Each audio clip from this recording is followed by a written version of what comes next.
One of the oldest and most majestic natural phenomena on Earth are glaciers. These frozen giants have shaped the life of mankind and the Earth's biosphere for millions of years. We marvel at their grandeur, and scientists endeavour to understand their nature and reveal their secrets.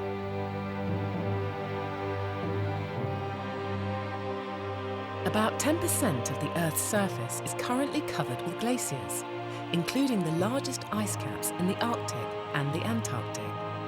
The glaciers' rapid retreat over the last 80 years is undoubtedly one of the most dramatically visible signs of global warming.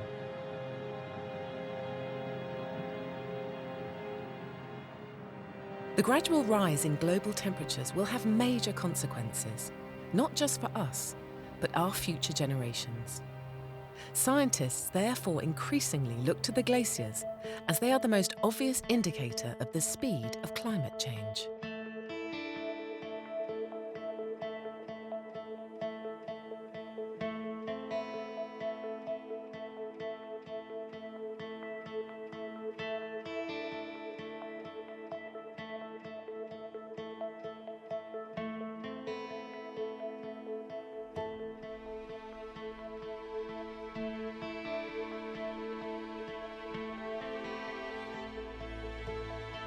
The Icelandic glaciers are the most accessible ones for research.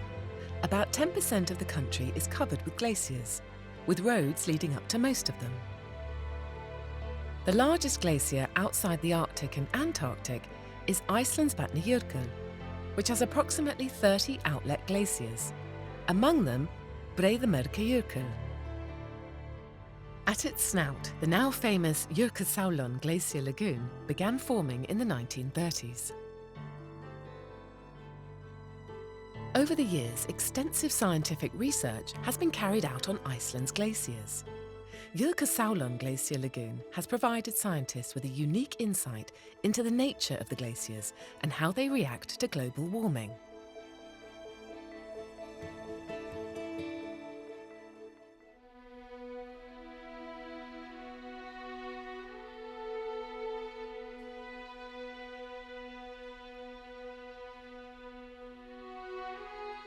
Ja, við erum stödd hér við jaðar Breiðamerkurjökuls og hvergi á Íslandi eins augljós merki loftslagsbreytingar eins og hér.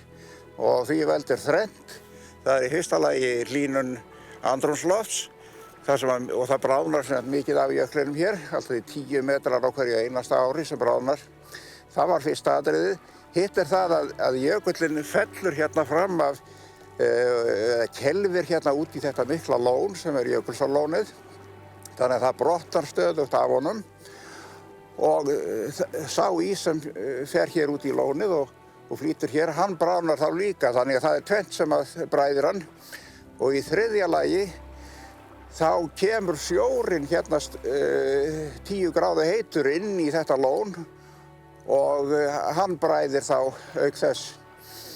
Þannig að hér sem sagt hefur orðið til lón sem árið 1930 sást ekkert í, en núna það orðið 25 ferkílómetrar af flatarmáli og það orðin 8 kílómetrar það bil frá jaðrinum hér við jökulinn og niður að brunni þar sem að lónsins var fyrst vart árið 1930, upp úr 1930. Icelander Helgi Björnsson is one of the world's leading glaciologists.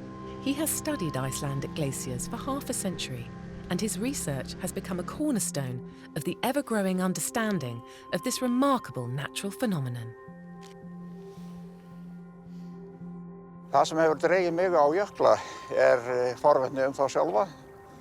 Ég hef unnið alla mína starfsævi að rannsóknum á jöklum, landslagi undir þeim, afkomu þeirra, hreyfingu þeirra, vatnsrennsli frá þeim. En það sem hefur ekki síst dregið mig að jöklum þetta umhverfi sem þarna óendanlega sléttur, hvítur flötur og litfagur himinn þar fyrir ofan. En það þessi einfalda fegurð sem finnst mjög heillandi. When the first settlers came to Iceland almost 1200 years ago, the country was quite different from its present appearance. Hér var á landnámsöld sléttlendi, 10-15 kilometra hérna í norður og gróið land og landnámsjarðir, en síðan kólnaði og upp úr 1300–1400 þá fór jökullinn að ganga fram og hélt því áfram alla svokölluðu litlu ísöld alveg fram undir 1890 og þá vantaði ekki nema 250 metra á að hann næði í sjó fram. Svo var það ekki fyrr en upp úr 1920 að jökullinn fór að hopa og 1934 þá var fyrst vart við blásporðin á Jökulsárlóni. In just one generation, the glacier has retreated about 8 kilometers, and the Jökulsárlón Glacier Lagoon is now close to 30 square kilometers, nearly half the size of Manhattan. Eftir að lónið myndaðist þá hefur Jökulsáin flætt hérna til sjávar og núna þessi farvegur ekki nema 600 metra langur og inn kemur oft það bil 400 tennismetrar á sekundu, það svona meðalrennsli Þjórsár, af 10 stiga heitu vatni, söltu, sem kemur þá streymandi hérna inn og sekkur hérna niður vegna þess að það eðlisþyngra heldur en annað vatn sem hér og heitur straumur fer hérna inn að jökuljaðri og bræðir ís, en þegar það fjarar út þá streymir vatnið til sjávar á ný og það þá meira rennsli, oft 600 á móti þeim 400 sem komu inn og þá vatnið orðið bara 2 stiga heitt vegna þess að það hefur gefið frá sér varma til bræðslu hér inn í lóninu. Og þannig gengur þetta fram og aftur þennan stutta farveg. Jökulsárlón Lagoon and its surroundings provide scientists with a unique opportunity to study how fast glaciers melt, as well as the ecosystems that form after the retreat.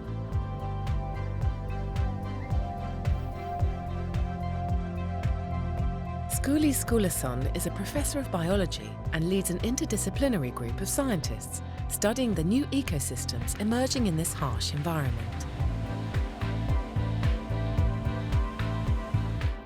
Ja, náttúra svæðisins bara fyrst og fremst kvik, dýnamísk. Það stóra málið. Við erum að sjá hér gerast hluti hratt, í raun og veru á mjög dramatískan hátt.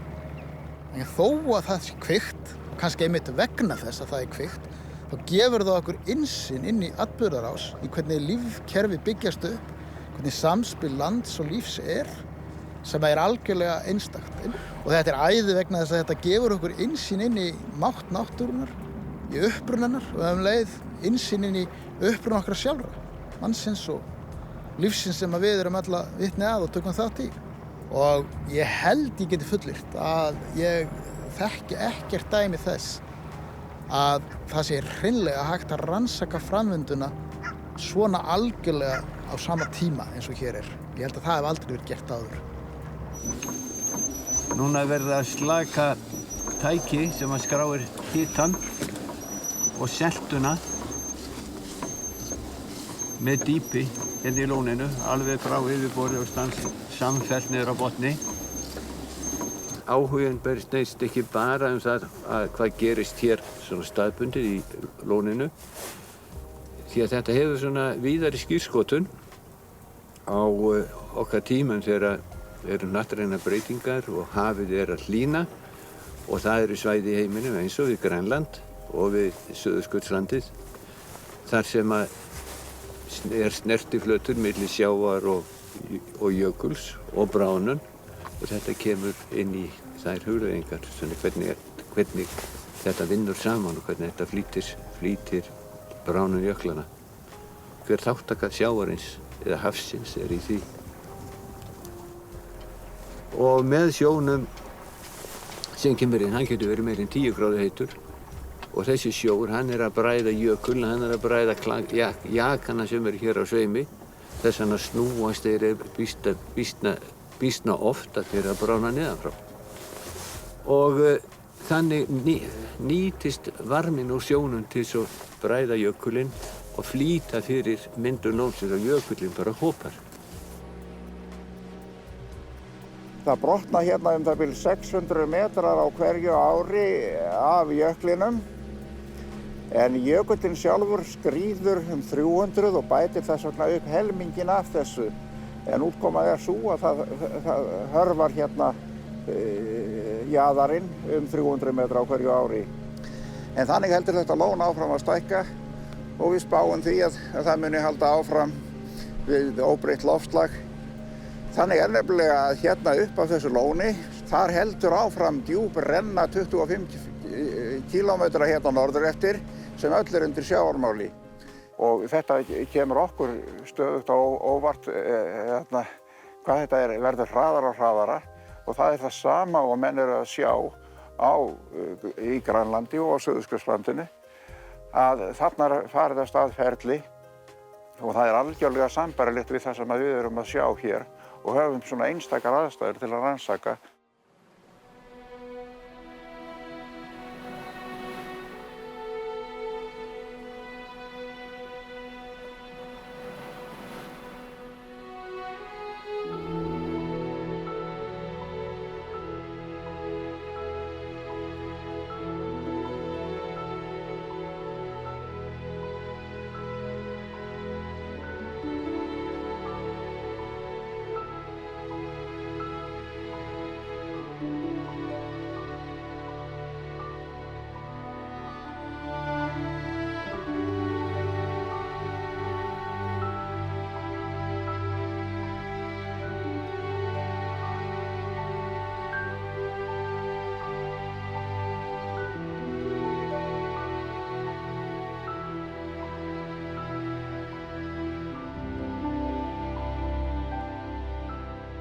The cold glacier has recently retreated from this area.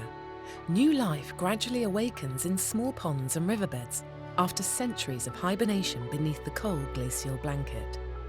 The closer we get to the retreating glacial edge, the simpler and less developed the ecosystems appear. Hér, ef við lítið í kringum okkur, þá erum við hér á landi sem glænýtt. Við erum bara fáeina 100 metra frá jökulsporðinum. Þannig að öllum líkindum þetta land hérna, þetta hefur verið undir jökli fyrir 2 árum, mögulega 3. Svona var þarna niður við sjó fyrir það byrja 100 árum. Þannig að hér hefur engin maður, engin ferfætlingur eða tvífætlingur verið í 500 ár kannski.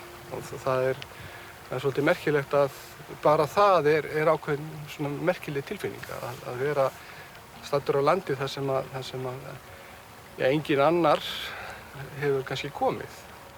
Og þess vegna, getur maður að tala um það að landslagið sé að fæðast eða allavega endurfæðast.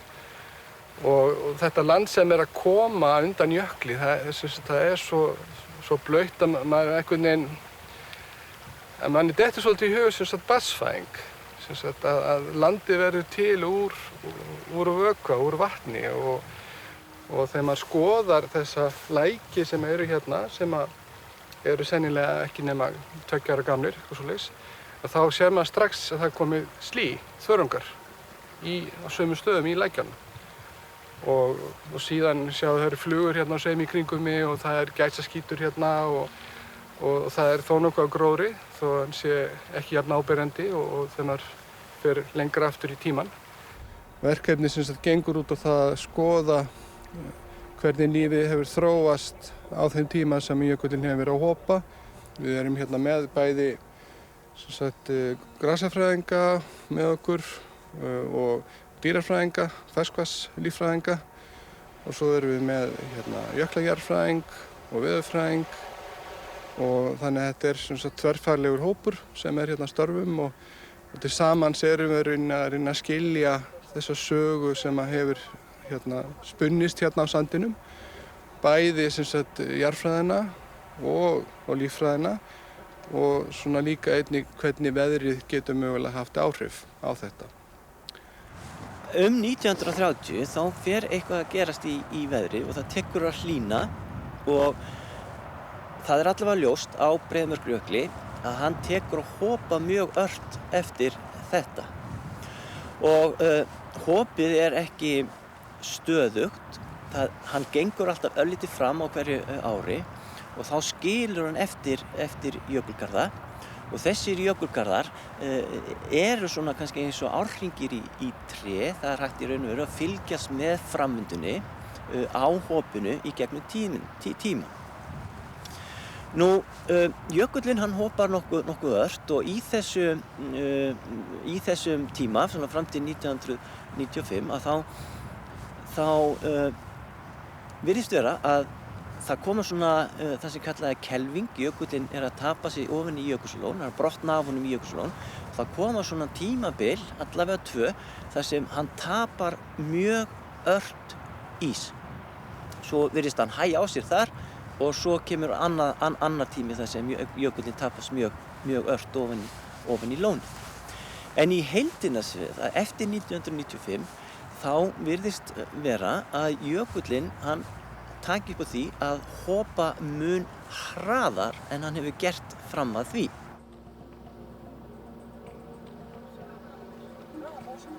Aðstæður svona fyrir fram að jökla eru svo áhugaverða vegna þess að við getum verið að þarna erum við að sjá í náttúrunni hvernig hlutirnir gerast og svo sem sagt förum við fjær jöklinum og þá höfum við eldri vistkerfi. Það var gaman fyrir líffræðinga að fara þessi svæði vegna þess að þau eru í svo breytingarnir eru svo hraðar, þróunin er svo hröð.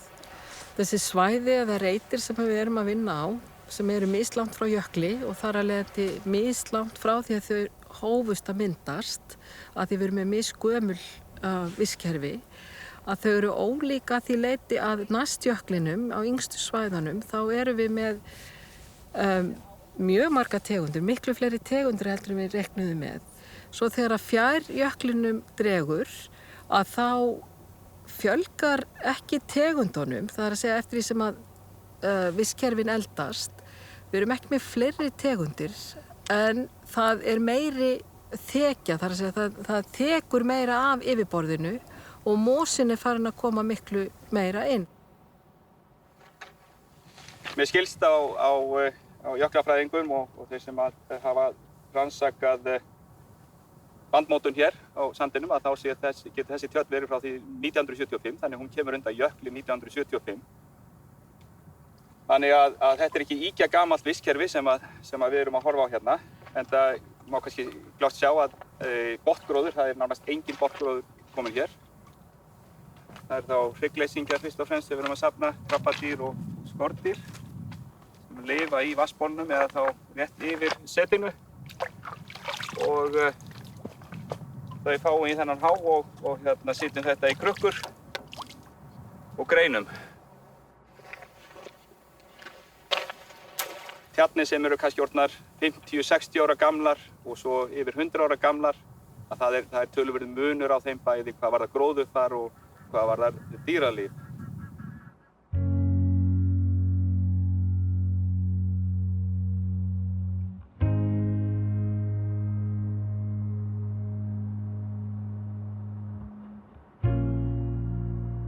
Ef við værum hérna fyrir 120 árum síðan, þá liti þetta land allt öðruvísi út heldur en það gerir í dag. Og svo þykkur var jökullinn að fólk sá ekki fjöllin hérna sem okkur þykir sjálfsögð sýn, þar að segja Esjufjöll og Mávabyggðir, að þau týndust. Og þær sagnir voru hafðar að ef menn hefði ekki verið í fjárleitum hérna í Suðursveit, í fjöllunum hér, eða í Breiðmerkurfjalli, að þá hefði fólk hreinlega ekki vitað tíma eða að Esjufjöll hefðu gleymst úr minni. En vegna þess að fólk gat þar séð til þessara fjalla, að þannig hélst örnefnið í gegnum kynslóðirnar.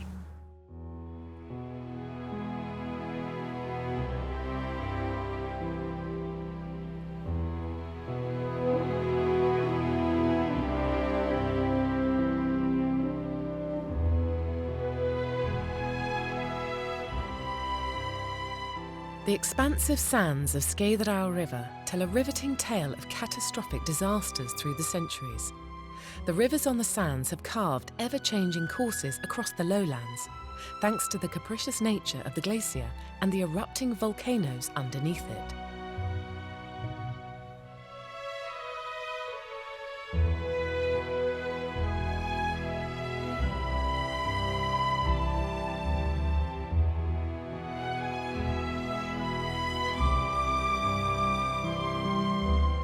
Skaftafell, a magical oasis in the south of the Vatnajökull National Park, is a fountain of life for the harsh land emerging from beneath the glacier.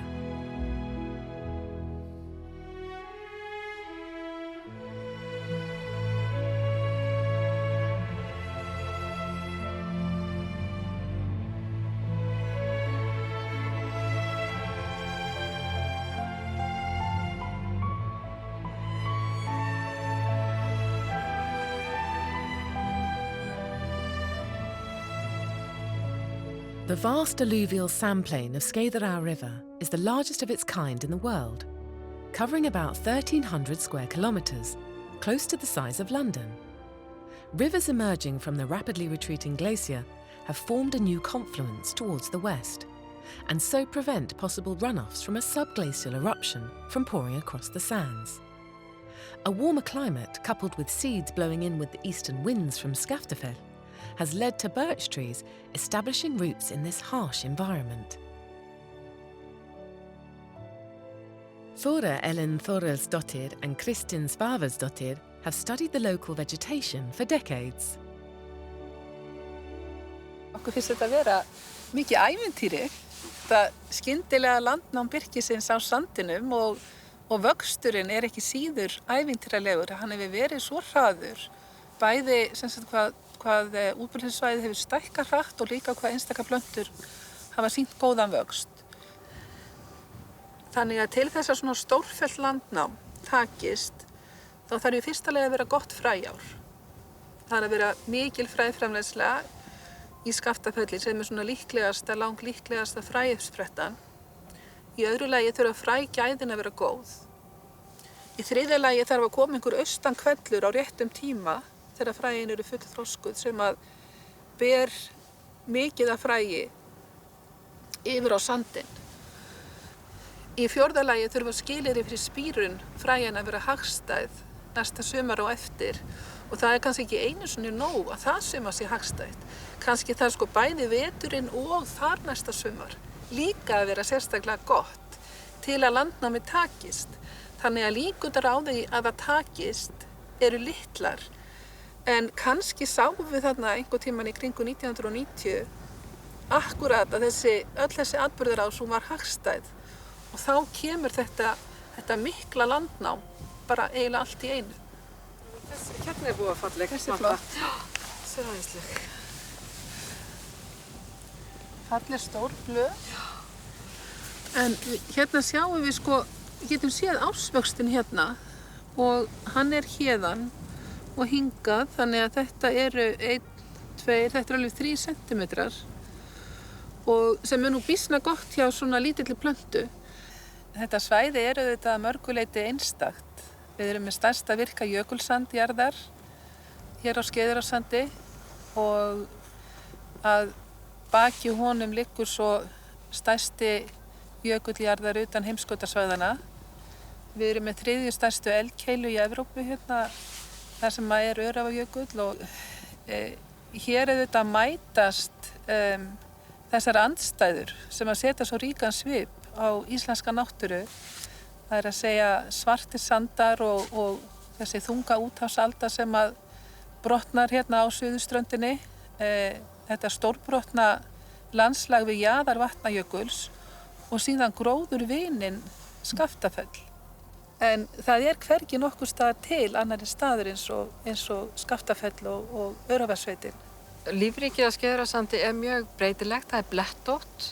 Við erum með 70% sandsins ógróin, en 30% gróin, að minnstakosti 10% gróin. Og við erum í rauninni með best gróið efsta hluta sandsins og svo tungu svona frá norðaustri til suðvesturs miðjan sand og svo neðst alveg við ströndina. En maður sér einmitt með þetta tré, hvernig þetta er eitt stofn og tréð vex mjög beint og síðan lýsist börkurinn eftir því sem hann verður eldri. Þannig að þegar þetta tré á eftir að stækka upp og verða svona stæðilegt, fallegt birkitré með hvítan stofn sem nú það sem að mörgum finnst vera fallegast.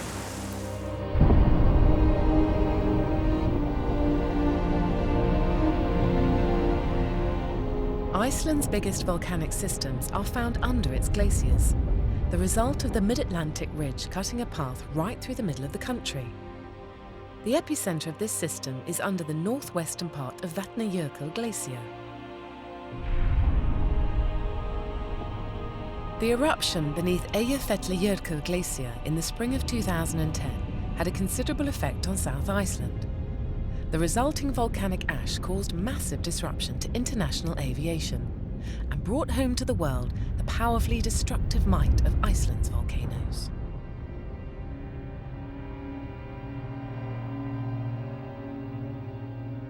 Just southwest of Vatnajökull Glacier, one of the most catastrophic eruptions in historical times took place almost 250 years ago.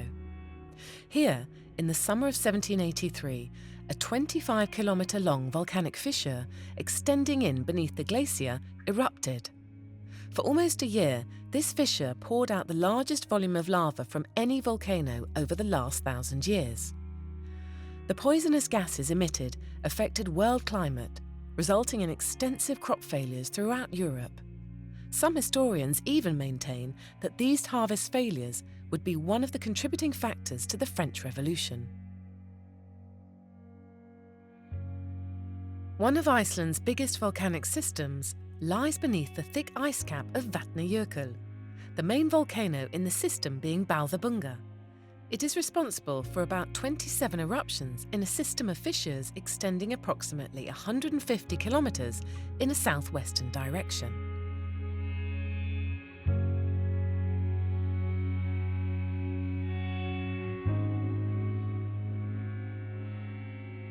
In 2014, scientists were shocked when the bottom of the caldera began to subside, causing lava to flow north and surface in the Hollohraun lava field.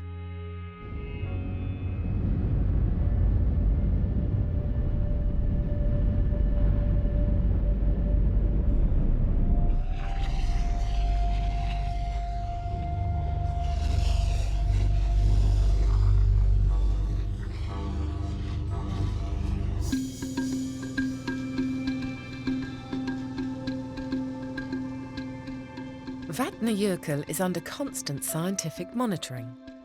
Expeditions onto the glacier are regularly conducted, as well as flights over the ice cap measuring any changes in its surface that could suggest volcanic activity beneath. The Skaftárkatla cauldrons in the northwestern part of Vatnajökull are a part of this gigantic volcanic system under the glacier, each of the two cauldrons being approximately 1.5 kilometres in diameter. Thorstein Thorsteinsson, a glaciologist at the Icelandic Meteorological Institute, has monitored the Skaftárkatla cauldron's behaviour closely since the unusual activity in the eastern cauldron is a cause of concern. Við erum að gera klárt fyrir leiðangur á Vatnajökull og við ætlum að fara með bræðslubor upp í eystri Skaftárketilinn og við ætlum að bora þar 300 metra niður í gegnum ísinn og þegar því er lokið þá munum við mæla lónhitann mjög nákvæmlega og það getur gefið okkur vísbendingar það hvað er að gerast í eystri katlinum vegna þess að það hefur ekki hlaupið úr honum í 5 ár þessar mundir. Og það er bara mjög einkennileg staða. An international team of NASA scientists accompany their Icelandic colleagues. They study microorganisms in the solar system on one of Jupiter's moons, Europa. The surface of Europa is frozen, and the theory is that the ice cap covers an ocean above a geothermal area, similar to conditions pertaining beneath the Vatnajökull glacier. The scientists think there is a possibility of microorganisms living under Europa's ice cap, just as in Vatnajökull. This research might therefore further our understanding of life on other planets.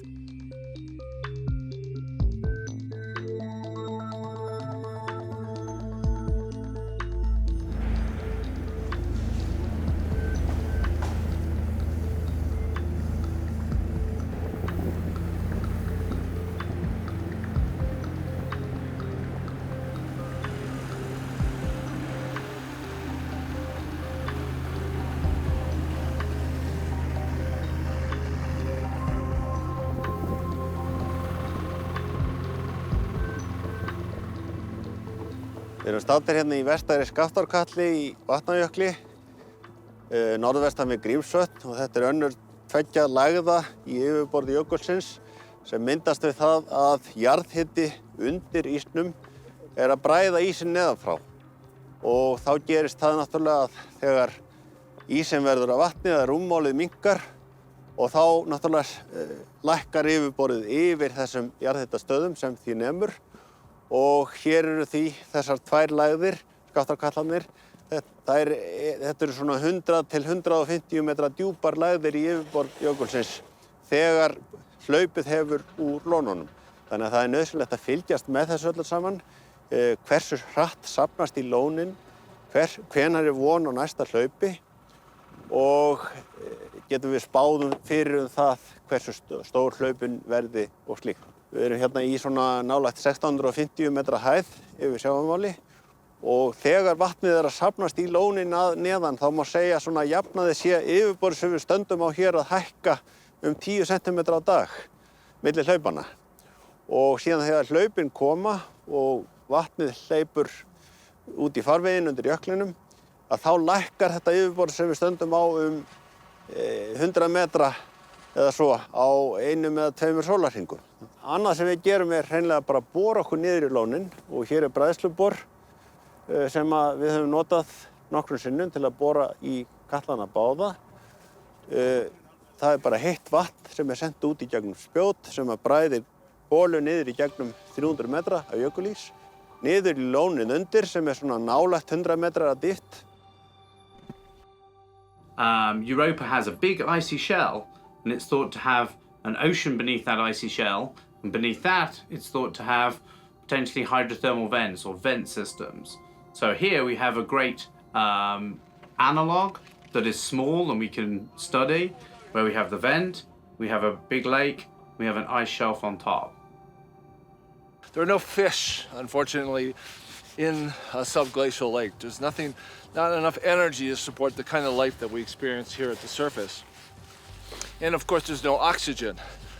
In fact, what we see are chemical compounds that we would regard as highly toxic, including sulfide. This gas is highly toxic to us, but it's actually a source of energy for the simple bacteria that live in the lake. They can combine that hydrogen sulfide with other compounds to make energy. But eventually we hope to put together a kind of puzzle which contains what all the organisms are there, what are they capable of doing, and how that matches with the kinds of sources of energy that they have.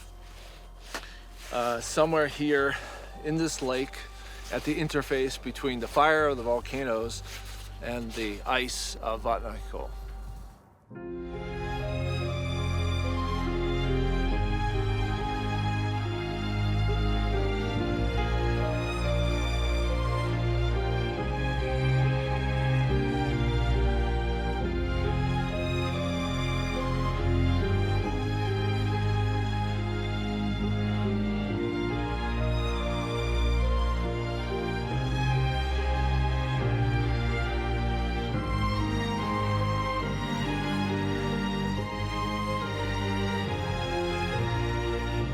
At the head of Hornafjörður Fjord is one of Iceland's most interesting glacier outlets. This majestic glacier is called Hofsjökull and probably has the longest history of glacial research in the world. Modern glacial measurements in Iceland actually began here. Glaciologist Helgi Björnsson is well versed in the glacier's research, which began with a Danish land surveying expedition at the beginning of the 20th century. This was when the glacier was at its biggest in historical times, at the end of the so-called Little Ice Age.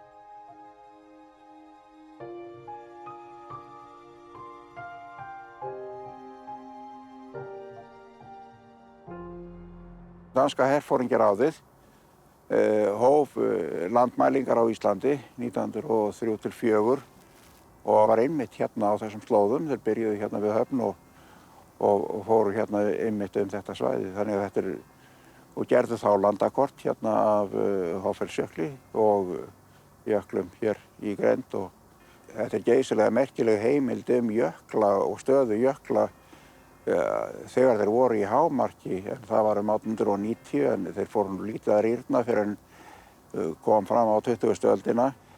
Og sænsk-íslenski leiðangurinn mjög merkilegur leiðangur í sögu jöklarannsókna, ekki bara hér á landi, heldur einnig hérna svona alþjóðlega. En þá var ráðist í það að fara hingað upp á Vatnajökul og þeir fóru einmitt hérna upp frá Hoffelli.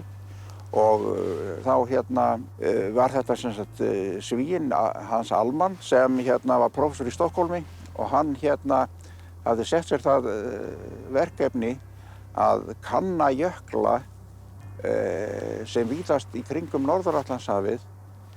Þeir mættu hreyfingarjökla, meðal annars að hér væri skriði þessi jökull hérna, Háfellsjökullinn, alltaf í 2 metra á sólarhring sem kom mörgum óvart.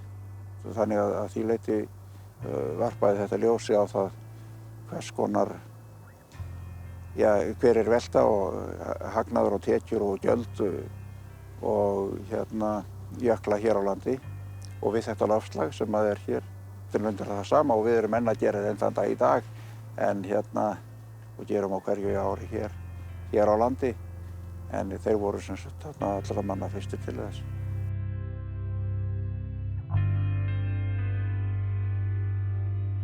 The glacier is named after the farm Hoffell, whose inhabitants have carefully registered all of the glacier's movements and floods. The local farming community know the glacier better than anybody and have had to adapt their way of life to the glacier's arbitrary ways. Sambýlið okkar við náttúruna, ef maður fer að skoða hana, þá hún náttúrulega bara, ef við nota fallegt orð, dásamleg. Vegna þess að náttúrunni öflin eru vissulega þannig að við ráðum ekkert við þau, sem betur fer. Og umhverfið aldrei eins, þegar þú kemur inn á jökulöldu. Það alveg klárt mál að það lítur ekki út í dag eins og það kemur til með að líta út á morgun. Og það partur af náttúrunni þarna á þessu svæði. Að fylgjast með henni, sjá hvað að gerast og svo bara komast út í kyrrðina og safna orkunni niður. Við erum stödd hérna við Hoffellsjökul sem að lengi var ógnvaldur á þessu svæði og frá honum féllu Hornafjarðarfljótin, kraftmikil stundum, ólgandi, hávaðasöm, annan tíma rólegt yfir þeim og árið 2007 þá einn daginn vöknuðum við það heim á torfunni að niður fljótana var horfin og þetta litla útfall hérna, það verið mikill straumur í því. En í dag það þurrt, eins og við sjáum, og falla nú bara sem ein heild austurfljót og suðurfljót.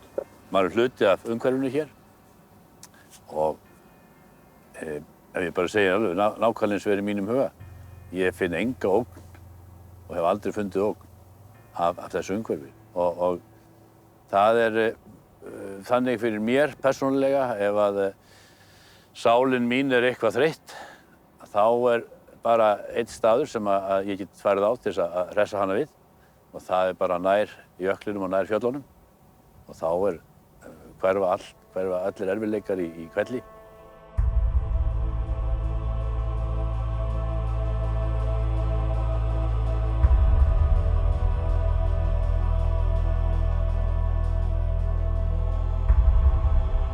Fláajökull Glacier is immediately west of Hoffellsjökull.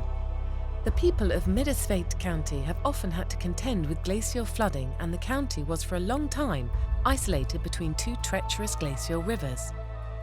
Gisli Arason has lived there almost a century and recalls constructing dikes to protect the locality from flooding in 1937. Jökullinn náði alveg að þessum garði. Þetta var rétt við jökulinn sem stíflan var gjörð. Þá náði jökullinn alla leið svo meiri hlutin af þessu fjalli sem við sjáum hér, jökulfjallinu, hann var á kafi jökli. Það unnu við þetta 40 manns þegar að mest var. Það voru svona 2 menn frá hverju heimili og það var svo margt í kringu það. Hér var ekki stingandi strá. Hér þurftum við að hafa hesta og það var byggt hesthús. Þarna heima ásamt tjöldum náttúrulega og eldhúsi. Þegar við vorum að stípla ána, þegar við vorum búin að fá hann til þess að renna vestur og við þurftum að taka alla kerrukassana, fylla þá á grjóti og demba þeim ofan í svelginn sem við sjáum móta fyrir hér enn dag í dag. Og þá gátum við hérna stíplað þetta. Og straumurinn sem kom í vatnið eftir því sem við gátum stíplað hér, hann jókst í skurðinu sem við vorum að grafa og hann gróf niður ölduna meira. Þannig að þessi vinna stóð yfir í 2 mánuði en það tókst að bjarga sveitinni með að fara í öðun. Today, however, we have to save more than the districts closest to the glacier. Earth's ecosystem is under threat due to the rapid climate changes now taking place. This time-lapse video from the documentary Chasing Ice traces the retreat of Iceland's Sólheimajökull glacier over a 4-year period, a wake-up call for many regarding man-induced climate change. The melting of our glaciers is the most starkly visible indicator of global warming. The rapid changes in glacial mass in Greenland, Antarctica, and the world's highest mountains is causing sea levels to increase worldwide, influencing air and sea currents, and so causing temperatures to rise. Ef það hlýnar 2 gráður til næstu aldamóta með sama hraða áfram, þá verða jöklarnir mestu horfnir eftir svona 150 til 200 ár. Þá má búast við kannski 2 til 4 gráður hlýnun á næstu öld og að meðaltali yfir jörðina og heldur meira á norðurslóðum heldur en sunnar á hnettinum. Ef hitafarið aukist 3,5 gráður eða meira, þá geti það þýtt milli 40 til 70% útþurrkun tegunda á jörðinni. Og ef við erum að tala allt upp undir 70% útþurrkun tegunda, þá erum við farin að tala atburði sem hafi ekki verið að gerast hérna síðustu 65 miljón árin. Þannig að þetta eru stórir hlutir.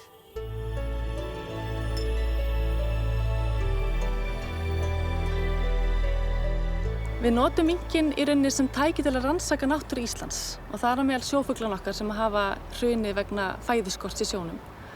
Og það að minkur sem er svona rosalega ósérhæft rándýr, þetta er spendýr sem í rauninni sérhæfir sig ekki í einni fæðutegund, þetta er ósérhæft. Það að minkur skuli hrynja svona, hann hrundi helming á nokkrum árum, það er í rauninni bara mjög slæmar fréttir og veldur miklum áhyggjum hjá okkur. Og þetta í rauninni er ekkert endilega bara að gerast á Íslandi, þetta er að gerast út allan heim og við höfum bara mjög mikla áhyggjur af ástandinu á Íslandi og sérstaklega með sjófuglana okkar. Þannig að það er mjög mikilvægt að bregðast við sem fyrst og við verðum bara að nýta þennan tíma á næstu árin að snúa blaðinu við og berjast gegn loftslagsbreytingum. Það sem einkennir svona almennt er það að hlutinni gerast hraðar heldur en spáð hefur verið. Og þeir gerast kannski svolítið öðruvísi, þeir gerast í einhverjum stökkum og það gerist ýmislegt óvænt. En þetta virðist breytast hratt og það er einmitt þar í þessum heimskautasvæðum, það er að segja Suðurskautslandinu, sem mesti forðinn er og ef það færi nú að bráðna að ráði, þá hækkar jú hraðast í heimshöfum og ef allt færi þá væri það 58 metra hækkun í heimshöfum 7 frá Grænlandi. En enn sem komið er, þá hefur mestur hlutin verið frá jöklum utan heimskautasvæða og þess vegna oft sagt að þeir séu svona eins og aðvörunum þar sem það hvert stefnir. Bæði Suðurskautslandið og Grænland er að herða mjög hratt á sér, miklu hraðar en menn gerðu sér grein fyrir. Það veit enginn hvort að þessi þróun, þessi hraðvaxandi minnkun þessar 2 stóru jökla, hvort hún heldur áfram að herða svona mikið á sér. Þannig að á næstu 10 árin kemur í ljós hvort að þarna er farið af stað eitthvað ferli sem mun herða á sér mjög mikið. En það stefnir allt í það að stóru jöklarnir verði ráðandi framlag jökla til heimsálfanna eftir næsta áratug eða svo. Og það alveg heilmikil tíðindi og var alls ekki fyrirséð fyrir 5-10 árum að þetta væri inn í myndinni. Þannig að þetta mjög stórt verkefni sem ekki alveg fyrir sér séð hvernig menn munu takast á við.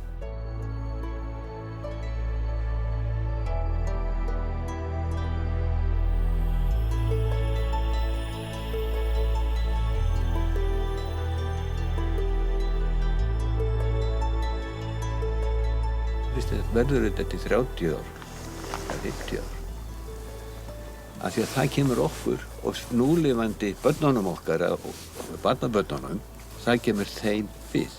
Og það kemur bara ungu fólki sem alveg börn, það kemur þeim líka við. Þetta það fólk, núlifandi fólk sem mun kljást við afleiðingarna. Allur þessi koltvísýringur sem fer upp í andrúmsloftið, hann fellur líka niður í úthöfin. Og við það verður breyting á efnasamsetningu úthafanna, þau súrna og súrnunarhraðinn slíkur að lífríkið nær ekki að laga sig að því. Lífverur í sjöfunni sem mynda kalk og eru þó mikilvægar í fæðukeðjunni, það til að þær muni finna fyrir því. Trúlega munu kórallar finna fyrir þessu. Margir telja að hlýsjávar kórallar muni hverfa á þessari öld. En það þarf að gera eitthvað róttækt núna. Og það eru þá fyrst og fremst alþjóðlega samfélag og stóru fyrirtækin sem geta gert einhverja breytingar sem munar. Það þarf að kveða niður þessar svokölluðu efasemdarraddir. Olía og kol eru hins vegar, þau knýja beinlínis hagkerfið. Þannig að það ekki auðvelt að ímynda sér hvernig hægt að breyta núverandi efnahagskerfum og minnka mikið notkun þessara efna nema með alveg grundvallar breytingum á mörgum þáttum í náttúrulega orkuframleiðslu og orkudreifingu en líka beinlínis bara lifnaðarháttum heilu samfélagana. Og hver svo umbuninn af þessu öllu saman? Já, ef þetta tekst, þá getum við setið stolt á elliheimilum framtíðarinnar og sagt við erum merkasta kynslóð í sögu mannkyns. Okkur tókst að afstýra hörmulegum hlutum og byggja upp heillavænlega framtíð fyrir komandi kynslóðir. Ef þetta mistekst, en við höfum gert allt sem við gátum til þess að koma í veg fyrir það, þá getum við þó horft í augun á börnunum okkar og barnabörnunum okkar sagt, kannski með tár í augum, ég brást, en ég reyndi þó allt hvað ég gat. Nú, niðurstaðan sú að það verður að bregðast við og skapa þannig mannkyni og börnum okkar framtíð hér á jörðinni.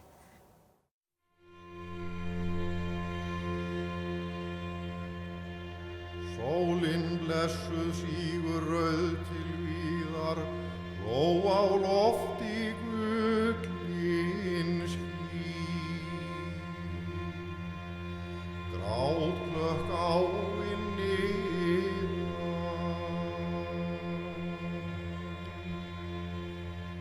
Haustið nálgast hríð og vetrarrosin, senn ekki